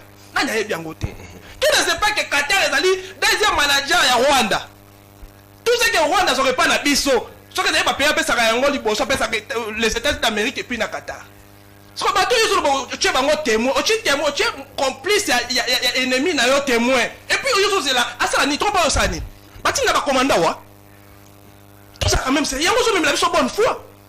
Ne ko botika ba aventure ko ne ko tu sais que dans ma signature dans ma prêter qui serment na ye et puis ça qui sont ma bonne foi te après qui serment ni boso ba ikongo mami ni boso nzambe et puis ça qui sont makambo ya serment te et puis ça qui sont ko défendre école oh et puis ça qui sont makambo ya bonne foi te donc botika ba théâtre toujours ça là oh ce qui bino traiter biso tous allez complice na Rwanda c'est pas un problème bon prouver biso de quoi vous êtes capable c'est-à-dire bon récupérer Mboka. Bon récupérer Mboka zo kenende konanga yi bato e Rwanda akoboma mama uti koloba ke akwa wana za na désavantage ya Rwanda akoboma na Kagame akoboma congolais chaque jour combien de Rwandais biso bomi ko cité suite ezali ndeko nanga ndeko Zulu orgueil arrogance oyo batia yango kote balongola yango to fanda na bango autour d'une table to meka ko solo la mboka na biso et comme ma solution na nyoso to ko vivre voilà un dialogue to ko solution parce que tu sais que dans la biso que on n'a pas une armée donc ce qui nous reste na minute etikali que tous à la biso nyoso ini to solo la to la ba vérité to meka ko sauver mboka na biso. Merci Mama Gas to silisana. D'accord ndeko Zulu pour nous clôturer na olobana nous que omoni nouvelle génération ya bayi politique oyo ba osa la contre-vérité et à la loco la arme na bango pour déstabiliser et détruire les autres population ezako talande baroye babanani bazolo baba contre-vérité sur les gens pe banani bazako lo babo solo na lingena recadrer ndeko Martin na eloko moko parce que j'ai l'impression depuis le début que à zoaka information na source T Eliezer Tambwe est le ministre délégué près le ministère de la Défense nationale en charge des anciens combattants. Alors, Zoua micro-baladeur, parce qu'on a investi, aux investigation, kende auprès Yabatu Oyo Yazako Kamba, pour Oyoka, va retomber à Makambo Yazo Sala, ce qui est positif ou négatif. Prochainement, on te recoute à Noé, la biso bilili, ya Makambo Batouana, ancien combattant Bazakolo Babongo, Okoloba na population, ceux qui m'ont salé au moins en boucle les Tambazo Sala, ils ont mal moto, ils ont mabi. Pour Nasuka, le boko nanga na motema, na koibisa peuple congolais nyonso, to sala tata mokondi ekolo confiance. Pe tata mokondi ekolo, cette fois-ci, ceux qui bakor karandeko le beza respecté, te bakor ya Washington et ya Suka. taper sur la table. Biso na yo na sima toko kota na Rwanda. Torozwa bango na maboko to déstabiliser bango. Donc tozana na bolingo ya mboka na biso parce que mboka Congo ezaka mboka moko o tozanango. Na pesi mbote na honorable Papi Kitenge na c'était Lukadi la force de frappe parce que bokonzi ya solo evandisa mina bato ya mayele. Merci, merci. Alors, prenez rendez-vous ce 13 décembre. Ce 13 décembre, na terrain Eli Monsantou na Livulu. Livulu, c'est dans la commune de Lemba.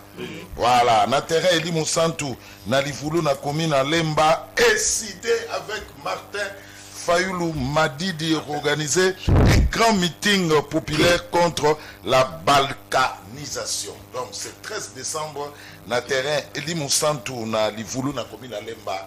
Décidé na Martin Fayoulou Babozalawana pour un grand meeting populaire contre la balkanisation. L'information, c'est Mike Issem dit Kylian Mbappé. Il y a SID qui est déjà de retour à Kinshasa. Alors, il y a Didier Deschamps, sont classés dans le classement lobby vendredi. Alors, merci na Martin, merci na Isaac, merci na Mama Grace, merci na Hérité Ngaché, na Monakala, na Ebi que cette fois-ci c'est vraiment les retours. Le grand retour. Merci beaucoup. Merci à vous, très chers téléspectateurs. Terminé. Tokutani Lobby. Maman Gracie. Na lobby ça. Merci. Tokutani Lobby. Avec le même plaisir. Et avec d'autres invités. Botika la Malam. Papetier ni Kanga Bango.